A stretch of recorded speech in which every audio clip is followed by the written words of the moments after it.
नमस्कार दोस्तों, मैंने चुड़ैल से संबंधित एक कहानी अपने चैनल पे बताया। तो इस कहानी को सुनकर मुझे मेरे एक दोस्त ने अपनी एक कहानी भेजी। यह कहानी भी चुड़ैल के विषय में। तो आइए मैं आपको उनकी कहानी अपनी ज़ुबानी सुनाता हूँ। हर परिवार के अपने कुछ रहस्य होते हैं। उन रहस्यों के पीछे कभी कभी बेहद ही भयानक और खौफनाक यादें छुपी होती हैं। एक ऐसी यादें या एक ऐसी किस्से जो हमारे घर वाले हमें कभी सुनाना नहीं चाहेंगे। यह एक ऐसी कहानी होती है जो कि रात के अंधेरों में दबी आवाज़ में सुनाई जाती है। मैंने जो कहानी सुनी थी वो मेरे दादाजी ने मुझे सुनाई थी। यह कहानी मेरे दादाजी की और एक चुड़ैल के बारे में है। उस दिन यह हुआ था कि पिताजी और मैं दोनों चाचा अपने कुछ दोस्तों के साथ खेतों में पार्टी करने जाना चाहते थे। मेरी माँ उन्हें जाने से मना कर रही थी। असल में माँ को जितना भगवान पे विश्वास था उससे कहीं ज़्यादा वो भूत प्रेतों से डरती थी, लेकिन उनके नाम से भी वो सहम जाती थी। तो उस रात वो पिताजी उसे किसी तरह समझा बुझा के खेतों में चले गए। लेकिन उन सबके जाने के बाद पूरे गांव में अचानक से लाइट चली गई। सब तरफ घना अंधेरा हो गया, और वो भी ठीक खाना खाने के वक्त। तो माँ तो एक कोने में जाके बैठ गई। उस रात मैंने और चाची ने बाहर अंधेरे में बर्तन धोए। बाहर के गांव में सब तरफ लालटेन और गैस बत्ती की टिमटिमाती रोशनी नज़र आ रहे थे। सब काम वगैरह के बाद हम सभी औरतें एक कमरे में चली गई। उस वक्त रात के 10 बज रहे थे। माँ उस वक्त अपनी जगह से उठी ही नहीं थी। वो सीधे सोने के कमरे में चली आई। वहाँ मैं, दादी, मेरी दोनों चाची, माँ भी थी। हम सब औरतें एक साथ सोई थी। मैं दादी और चाची के बीच में सोई थी, और उस समय हम सब माँ की हालत को देखकर हंस रहे थे। तब मेरी माँ, दादी ने यह कहा, तुम चुड़ैल की कहानी सुनोगे? एक सच्ची कहानी सुनने से पहले उन्होंने मेरी माँ से पूछा कि तुम कहानी सुनोगी।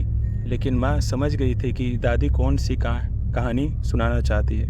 माँ ने पहले ही कहा कि अगर मैंने कहानी सुन ली तो मुझे रात भर नींद नहीं आएगी। पर फिर भी मैंने दादी को कहानी सुनने की जिद की।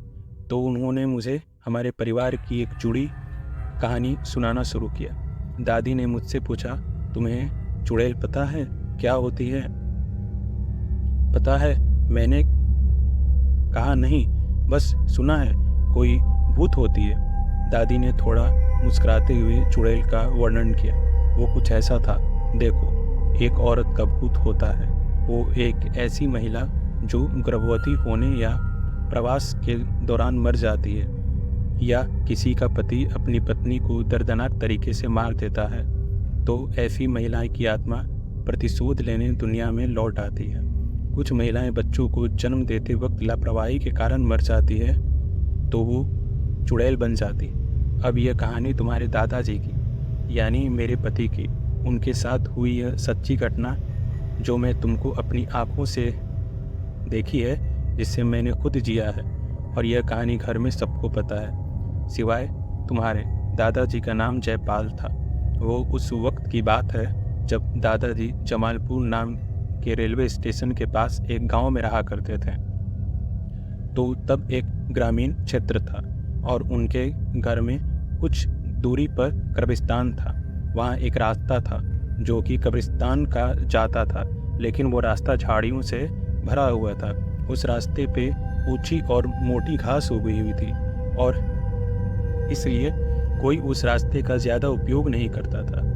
अब जैसा कि हिंदू धर्म में होता है, हमारे धर्म में मरने के बाद लोगों को दफनाया भी जाता है, और कभी कभी नहीं भी दफनाया जाता है। लेकिन कुछ खास मौके पे हिंदुओं को दफनाने की भी विधि होती है, यानी किसी बच्चे की मौत होती है तो उसे दफनाया जाता है। लेकिन एक घटना में दफनाने की विधि होती है जो बहुत ही गुप्त तरीके से की जाती है। उस विधि में कुछ खास लोगों की मौजूदगी होती है, वो है चुड़ैल को दफनाने की विधि।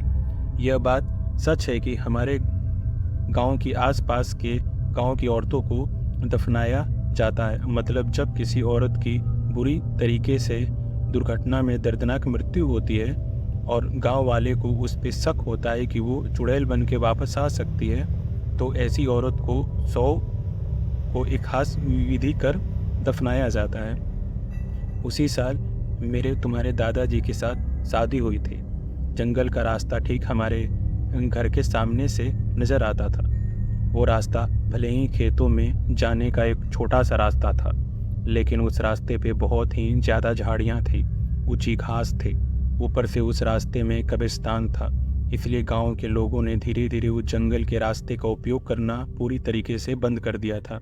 बस तुम्हारे दादाजी और मैं कभी कभी उस रास्ते का उपयोग करते थे। उस रास्ते से अपने खेतों में जाया करते थे। उससे हमारा काफ़ी समय भी बच जाता था। शादी के कुछ ही महीनों में मैं गर्भवती हो गई। हम दोनों को इस बात का बहुत आनंद था, लेकिन एक रोज़ तुम्हारे दादाजी ने मुझे खेतों में जाने से मना कर दिया। सिर्फ खेतों में ही नहीं, बल्कि बाहर कहीं भी जाने से मना कर दिया। वो मेरे और हमारे बच्चों का ख्याल रख सकें। वैसे भी गांव में पली बड़ी थी तो उनके जितनी ही ढीठ थी, लेकिन इसके पीछे एक और बात थी। मतलब उस वक्त ऐसा किया करते थे क्योंकि तब लोगों में इस बात का डर था, कहीं महिला की गर्भावस्था में मौत हो गई तो वो चुड़ैल बन जाएगी। इससे सभी उस परिवार पर ही पूरे गांव पे आफत आ जाएगी। तो अब मैं प्रेग्नेंट थी, तो दादाजी ने अपनी माँ को मेरा ख्याल रखने के लिए वहाँ बुला लिया। उस वक्त दादाजी कभी कभी खेत में ही रह जाते थे, कभी आते भी थे तो घर के बाहर कमरे में सो जाते थे। हमारा दूसरा कमरा था, वो कमरा घर से बस 8 से 10 कदम दूर था। पहले जहाँ वो गाय और भैंस को बांधा करते थे, लेकिन उन्हें बेचने के बाद वो कमरा भी हमने उपयोग करना शुरू कर दिया था। दादाजी मेरा और हमारे बच्चों का पूरा ख्याल रखते थे। वो एक अच्छे इंसान थे, लेकिन जल्द ही वो एक भयानक स्थिति में फंसने वाले थे, जिसका उन्हें जरा भी अंदाज़ा नहीं था। तो हुआ यूं कि कुछ दिनों में मुझे दादाजी की हालत ख़राब दिखाई देने लगी। मतलब उनका हट्टा कट्टा शरीर सिकुड़ सा गया था। वो किसी बीमार इंसान की तरह दिखाई देने लगे थे। उनमें जो शारीरिक बदलाव हुए थे उन्हें नज़रअंदाज करना मुश्किल था। और यह तो मैं भी जान गई थी कि उनका शरीर सफ़ेद दिखाई देने लगा था। आंखें हमेशा लाल दिखाई देती थी, जैसे कभी नींद ही पूरी नहीं हुई हो। पर मुझे शक था उनके साथ तो कुछ तो बुरा हो रहा है, शायद वो मुझसे कुछ छिपा रहे थे। तो इसलिए मैंने उन्हें अपनी ख़राब हालत के बारे में पूछा भी, लेकिन दादाजी ने उस बात को टाल दिया। उन्होंने यह वहाँ बातें की कि अब एक और बात कि मैं गर्भवती थी, ऊपर से वो किसी और बात को मुझसे छिपा रहे थे। इसलिए मुझे उनकी ज़्यादा चिंता होने लगी थी। मुझे तो कुछ समझ ही नहीं आ रहा था कि उन्हें क्या हो रहा है। एक दिन मैं घर के बाहर धान को साफ कर रहे थे। अचानक मेरा ध्यान कब्रिस्तान की ओर जाने वाले रास्ते पे चला गया। मैंने उस रास्ते को गौर से देखा और मैं कुछ देर उसी तरफ देखती रह गई और सोचने लगी, उस रास्ते पे पहले जैसी ऊंची घास दिखाई नहीं दे रही है, झाड़ियाँ भी हटाई गई है। शायद किसी व्यक्ति ने वहाँ की घास और झाड़ियों को हटाया था। मेरे मन में शंका उत्पन्न हुई थी, इस रास्ते का उपयोग कोई ना कोई तो करता होगा, लेकिन हमारे सिवा तो कोई इस रास्ते में आता जाता ही नहीं, और हाल फिलहाल में तो हमारा आना जाना भी बंद। तो वहाँ की घास फूस को किसने हटाया? मैंने दादाजी से पूछा। उन्होंने भी इस बारे में कुछ पता नहीं था। दादाजी कुछ ज़्यादातर घर में ही पड़े रहते थे। मुझे यह बात ठीक नहीं लगी, इसलिए उत्सुकतावश मैंने उस रास्ते पे नज़र रखना शुरू कर दिया। ऐसे ही 2-4 दिन गुजर गए। उस दिन मैं किसी को भी उस रास्ते का उपयोग करते नहीं देखा। उसके कुछ दिनों बाद एक रात मुझे नींद नहीं आ रही थी, कुछ बेचैनी सा हो रहा था। सांस लेने में थोड़ी तकलीफ़ होने लगी थी और इसलिए मैं अंधेरे में खिड़की खोल कर खिड़की के पास बैठ गई। उसी समय मेरी नज़र बाहर एक महिला पे पड़ी। वो औरत दिखने में सुंदर थी, जवान भी थी। वो देख के मैं हैरान रह गई। वो औरत खिड़की के इतने करीब से गुजर रही थी, अगर मैं हाथ बाहर निकालती तो छू भी सकती थी, लेकिन मैंने ऐसा कुछ भी नहीं किया।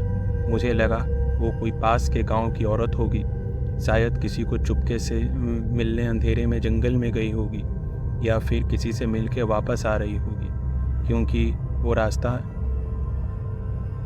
भटक गई होती तो आसपास किसी न किसी को आवाज़ ज़रूर देती या फिर पूछताछ करती, लेकिन ऐसा कुछ भी नहीं हुआ। अगले दिन सुबह जब मैं बाहर गई तब मेरा ध्यान घर के आसपास पैरों के जो निशान थे उस पे गया। घर के चारों ओर गंदगी से पैरों के निशान बने हुए थे। पैरों के निशान देखने में इंसान जैसे लग रहे थे, पर वो किसी इंसान के नहीं थे। उन इंसानों को देख के लग रहा था मानो कोई इंसान उल्टे पैरों से चल के गया हो। लेकिन सामान्यतः हम लोग जब चलते हैं तो एड़ी पे जोर पड़ता है, यानी एड़ी का निशान गाढ़ा और ठोस होता है, उंगलियों के निशान हल्के होते हैं, पर यहाँ उंगलियों के निशान ठोस गहरे थे। एड़ी के ना होने का बार यह देखते ही समझ में आ रहा था कुछ तो गलत हो रहा है। यह सब देख के मुझे और भी अजीब सा महसूस हुआ। मैं भी बेचैन हो गई। हमारे आसपास जो कुछ भी था मुझे पता नहीं, उस पूरे दिन मेरा किसी भी बात में मन नहीं लग रहा था। एक और दादाजी की हालत दिन प्रतिदिन खराब होती जा रही थी, दूसरी ओर अजीब घर के आसपास नज़र रखने लगी थी। इसलिए उस रात मैं सोई नहीं।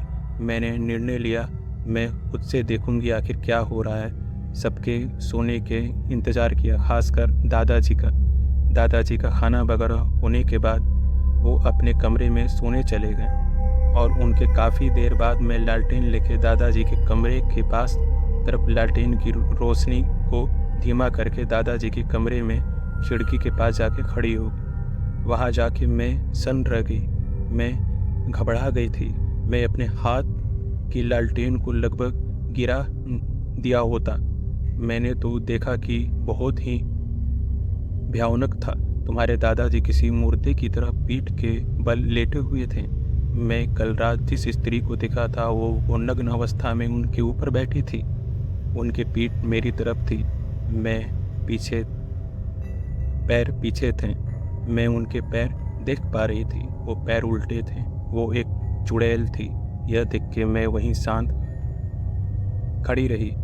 मेरा शरीर थर थर काँप रहा था, पर मैं चुपचाप वापस अपने कमरे में चली गई। मैं इतना तो समझ चुकी थी कि मेरे पति यानी तुम्हारे दादाजी एक चुड़ैल के वश में हैं। वो चुड़ैल की उनकी जीवन शक्ति को चूस रही थी। मैं इस बात को अच्छे से जानती थी कि कोई अतृप्त चुड़ैल है जो सिर्फ किसी आदमी को ख़त्म ही नहीं करती, बल्कि उसे मारने के बाद उसके पूरे परिवार को भी मार देती है। इसलिए बिना आवाज़ किए मैं वापस चली गई। उस रात मैंने उसे खिड़की के पास से गुजरते हुए देखा था। मैं जानती थी कि मुझे जल्दी से कुछ न कुछ करना होगा। अगले ही दिन मैं अस्पताल जाने का बहाना बनाकर घर के गांव की ओर चल दी। वहां उनके पहचान के लोगों से पूछताछ की। हाल में ही गांव में किसी की मृत्यु हुई है, खासकर किसी विवाहित महिला की या किसी गर्भवती महिला की। तो हमारे गांव में ऐसी कोई घटना नहीं हुई थी। हमारे एक आदमी से मुझे पता चला कि पास के गांव में हाल में ही एक युवा महिला की मृत्यु हुई है और उसे दफनाया गया है। बाकी उसे ज़्यादा कुछ पता नहीं था, क्योंकि यह खबर भी उड़ते उड़ते उसके कानों पे पड़ी थी। हमारे गांव के आसपास एक ही कब्रिस्तान था जहां उसे दफनाया जा सकता था, जो जंगल में था। उसका रास्ता हमारे घर के करीब था। आगे की पूछताछ के लिए मैं पड़ोस के गांव चली गई। पहले तो वहाँ के लोग मुझे कुछ बताने को तैयार नहीं थे, क्योंकि उस वक्त कुछ लोग ऐसे भी थे जो 100 को निकाल के काला जादू किया करते थे। लेकिन जब मैं उन लोगों को बताया कि मेरी पति पे एक चुड़ैल का साया है और उस कारण उनकी, मेरी और होने वाले बच्चे की जान को खतरा है। तब एक आदमी ने मुझे बताया कि उनके गांव में हाल में ही एक बच्चे को जन्म देते समय एक महिला की मृत्यु हो गई थी। उस औरत को रीति के अनुसार यानी नीचे मुंह करके उल्टा दफनाया गया, लेकिन उस पे भूत भगाने का कोई संस्कार, कोई विधि नहीं किया गया और ना ही उसके कब्र पे कोई पारंपरिक सुरक्षा रखी गई। यह सुन के मैं समझ गई कि वहाँ क्या हुआ होगा। वो सब सुन के मैं वापस से आ गई। मुझे जल्दी से कुछ करना था। मैं ज़रूरी सामान इकट्ठा किया, जैसे कि बड़ी कील, सरसों की बीज और गुड़हल के पौधे लिए। मैं गांव के लोगों की मदद लेना ठीक नहीं समझा, क्योंकि इन दिनों ऐसे मामले में लोग मदद नहीं करने को तैयार होते थे। सभी लोग डरते थे कि कहीं उन पर चुड़ैल का प्रभाव ना आ जाए। इसलिए मैंने अपनी लड़ाई खुद लड़ने का निर्णय लिया। सब ज़रूरी सामान इकट्ठा किया और कब्रिस्तान की ओर चल पड़ी। मुझे कुछ भी कर मुझे दादाजी पे चुड़ैल ने जो जादू किया था, उन्हें जो वश में कर रखा था, उसे तोड़ना था। मुझे कब्रिस्तान की ओर जाते देख जंगल के रास्ते उस चुड़ैल के उल्टे पैरों के निशान साफ साफ दिखाई दे रहे थे, जो कि मुझे बता रहे थे कि वो चुड़ैल कहीं कहीं से उठ के आती है। उन पैरों के निशान अजीब थे, क्योंकि वो उल्टे पैरों के निशान थे, ठीक वैसे जैसे मैं अपने घर के आसपास देखी थी। उस चुड़ैल की कब्र को ढूंढना आसान था, क्योंकि पैरों के निशान उस कब्र तक जा रहे थे।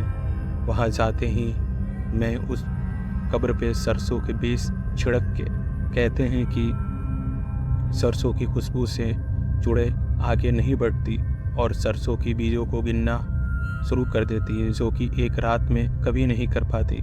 उसके बाद मैं कब्र में चारों तरफ मोटी कीलें ठोकती और फिर कब्र के ऊपर लाल फूल और गुड़हल के पौधे लगा दिए। यह चुड़ैल को कब्र में ही रखने में मदद करते हैं। वो सब करने के बाद वापस घर आ गई। घर आके भी दोनों घरों की दहलीज में बड़ी बड़ी कीलें ठोक दी, ताकि अगर वो चुड़ैल किसी तरह वहाँ तक भी आ जाए तो वो घर के अंदर प्रवेश ना कर सके। उसके बाद मैंने ज़मीन से कई सारे पत्थर लिए और जंगल के रास्ते पे और घर के सामने पत्थरों पे एक गोलाकार आकार बनाया, जो कि किसी चक्रव्यूह की तरह था, क्योंकि जब कोई चुड़ैल ऐसे आकार को देखती है तो वो उसी आकार में फंस जाती है। उसकी नज़र उसी पे अटक जाती है और वो वहाँ से बाहर नहीं निकल पाती। मैंने एक नहीं बल्कि कई सारे मार्ग अपनाए थे। मैं किसी भी तरह उस चुड़ैल को अपने घर से दूर रखना चाहते थे। इस घर तक पहुंचने से उसे दादाजी को रोकना चाहती थी। सबसे आखिर में मुझे दादाजी पे जो जादू था उससे छुटकारा दिलाना था। घर को साफ करने की ज़रूरत थी। मैं पूजा पाठ अच्छी तरह से जानती थी, तो मैंने उसी घर में होम हवन किया जहाँ मैं चुड़ैल को देखा था। उनमें अपनी कुछ प्यारी वस्तुओं की आहुति थी और उसके बाद मैं भगवान से प्रार्थना की कि मेरे पति, मेरे और हमारे बच्चे की रक्षा करे, उन्हें उस जादू से छुटकारा दिलाए, उन्होंने फिर से स्वस्थ कर दे। मैंने अपने आसपास से गंगा जल और गौमूत्र से उस घर की शुद्धि की। अगले 11 दिनों तक रोज़ हनुमान चालीसा का पाठ किया। दादाजी ने भी इन सब में मेरा साथ दिया। अगले दिन 11 दिनों बाद उनकी तबीयत धीरे धीरे ठीक होती गई। उनके शरीर में प्राण लौट आए थे। वो अब पूरी तरीके से स्वस्थ दिखाई देने लगे थे। उन्होंने कुछ महीने बाद मुझे पहला बच्चा हुआ, एक स्वस्थ बच्चा। वो थे तुम्हारे बड़े चाचा। दादी की कहानी सुनकर मैं आराम से सो गई, यह सोचते हुए कि दादी ने उस चुड़ैल को अपने घर से दूर रखने के लिए कितने उपाय किए थे। उन्हें पता भी नहीं था कि उनमें से कौन सा उपाय उनके काम आने वाला है, लेकिन यह सब कुछ काम कर गया था। उससे उनका काम बन गया था। फिर वो चुड़ैल उन्हें कभी दिखाई नहीं दी।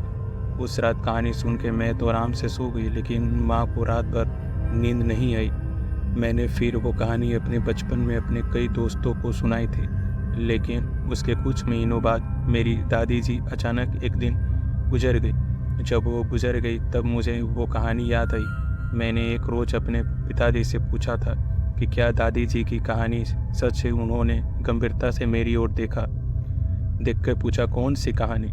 वही चुड़ैल वाली। उन्होंने कुछ पल सोच के कहा, हाँ सच है। और पता है, उस वक्त के लोग किसी खूबसूरत महिला को देखते थे तो सबसे पहले उनके पैरों की जांच करते थे। इससे उन्हें पता चलता था वो औरत सच में औरत है या कोई चुड़ैल। तो दोस्तों, आपको यह कहानी कैसी लगी मुझे कमेंट करके ज़रूर बताएं। और हाँ, आपको मेरे चैनल की कहानी पसंद है, आप मेरे चैनल पे नए हैं तो चैनल को सब्सक्राइब करें, वीडियो को लाइक करें। बने रहिए मेरे साथ नई कहानी सुनने के लिए और मिलते हैं अगले नए एपिसोड में एक नई कहानी के साथ। तब तक के लिए धन्यवाद। जय महाकाली।